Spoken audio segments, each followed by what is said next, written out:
ইসলামী ছাত্র শিবির শুধুমাত্র একটি ছাত্র সংগঠন, একটি ছাত্র রাজনীতির নাম নয়, বরং ইসলামী ছাত্র শিবির একটি স্বতন্ত্র শিক্ষা প্রতিষ্ঠান। একটি শিক্ষা প্রতিষ্ঠানে ক্লাস থাকে, এখানেও ক্লাস রয়েছে।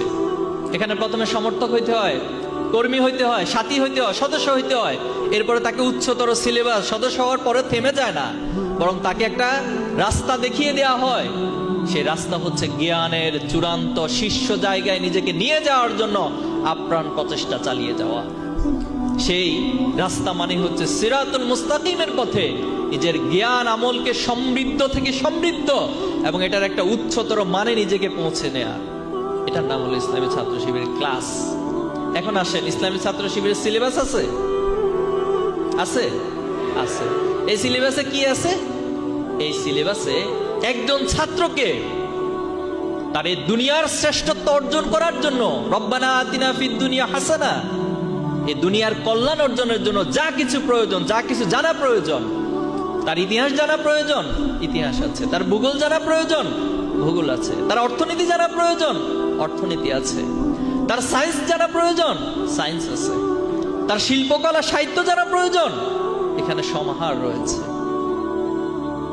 প্রিয় ভাই, এরপর এখানে ক্লাসের ব্যবস্থা আছে, আছে, আছে। কি ক্লাস? কোরআন ক্লাস। আমরা বলতেছি কোরআন ক্লাস, কোরআন তালিম। একজন মুমিন হিসেবে, একজন ইমানদার হিসেবে একজন ছাত্রের তার কোরআনকে জানা, কোরআনকে বুঝা, কোরআনকে হৃদয়ঙ্গম করা, আফালা ইয়াতাদাব্বারুনাল কোরআন, এই আয়োজন ছাত্র শিবির নামক শিক্ষা প্রতিষ্ঠানে আছে। এখানে সামষ্টিক পাঠ রয়েছে, যার মধ্য দিয়ে তিনি তার মেধা এবং তার মেধার বিকাশ ঘটাতে পারেন। এখানে একজন ছাত্রকে শিক্ষামূলক অংশগ্রহণ, ক্যারিয়ার গাইডলাইনমূলক প্রোগ্রাম আপনার জন্য আয়োজন রয়েছে। আপনি দুনিয়াতে ভালো ক্যারিয়ার করতে চান, আপনি ভালো রেজাল্ট করতে চান একাডেমিকলি, আপনার জন্য চমৎকার গাইডলাইন রয়েছে। কোথায় করতে চান? ক্লাস 1 থেকে 10 আছে। ইন্টারমিডিয়েট আলিম লেভেলে করতে চান, আছে। আপনি বিশ্ববিদ্যালয় মেডিকেলে ভর্তি হতে চান, আপনার জন্য চমৎকার আয়োজন এখানে আছে। এরপর আপনি আর কি জানতে চান? আপনার নৈতিকতা প্রয়োজন, নৈতিকতার সর্বোচ্চ মানদণ্ডে পৌঁছার জন্য যত আয়োজন, সব আয়োজন ছাত্র শিবিরের কাছে আছে। আপনি আপনার এই সমাজের কাছে দায়বদ্ধ থাকার জন্য আপনার ভিতরে একটা মূল্যবোধ প্রয়োজন। সেই মূল্যবোধ তৈরি করার জন্য যে আয়োজন, সেটাও ছাত্র শিবিরের মধ্যে আছে। আপনি আপনার পিতামাতার প্রতি সম্মান প্রদর্শন করতে হবে, সেই লেসন, সেই টিচিংও এখানে রয়েছে।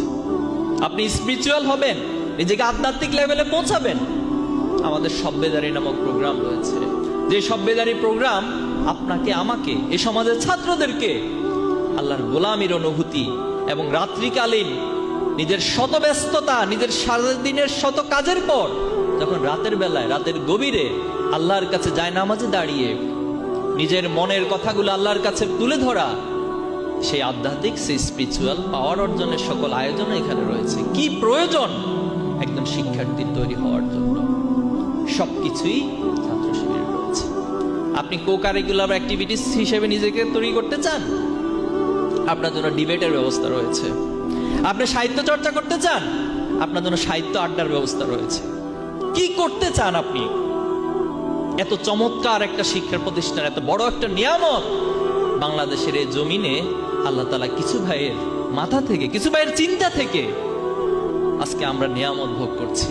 কিন্তু দুর্ভাগ্য হলো সত্য, গত 15টি বছর বা তার আগেও অসংখ্যভাবে, বিভিন্নভাবে, বিভিন্ন ট্যাগিং এর মাধ্যমে, বিভিন্ন অপবাদের মাধ্যমে ছাত্র শিবিরকে মোকাবেলা করা হয়েছে। কিন্তু সেই মোকাবেলার ফলাফল কি দাঁড়িয়েছিল? সেই মোকাবেলা যারা করেছে আজকে কি তারা পরাজিত হয়েছে, নাকি ছাত্র শিবির পরাজিত হয়েছে? কারা পরাজিত হয়েছে? তারা পরাজিত হয়েছে। তারা পরাজিত হয়ে পালিয়ে গেছে। আমরা তাদেরকে পালাই যেতে বলি নাই, অথবা আমাদের কোনো দাবির মধ্যে পালাই যাওয়ার কথাটা ছিল না। আমাদের দাবি ছিল, আপনারা আপনাদের ভুল স্বীকার করেন, আপনারা আপনাদের অন্যায় থেকে ফিরে আসেন, আপনারা ভালো মানুষ হিসেবে নিজেদেরকে সমাজে উপস্থাপন করেন, আর সর্বশেষ গিয়ে বলা হয়েছে আপনি পদত্যাগ করেন। কিন্তু আপনি পালাই চলে গেছেন কেন? তাহলে এটা হচ্ছে নৈতিক পরাজয়। মানুষের যখন অসত্য দিয়ে, অন্যায় দিয়ে সমাজকে পরিচালনা করে, তার ভিতর নৈতিক পরাজয় বরণ করতে হয়, তার ভিতর নৈতিক পরাজয় ঘটে।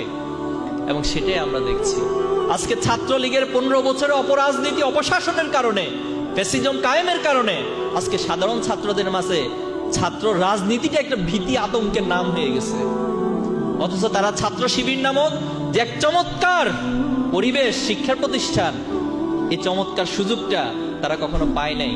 ইনশাআল্লাহ আগামী দিনে আপনাদের হাত ধরে, এই কর্মী ভাইদের হাত ধরে এই সমাজের ছাত্রদেরকে বুঝাইতে হবে যে ছাত্র শিবির কি পরিমাণ, কোন মানের শিক্ষা প্রতিষ্ঠান, এবং ছাত্র শিবির কোন মানের কর্মী, দায়িত্বশীল এবং সমাজের ভালো মানুষ তৈরি করে। পারবেন?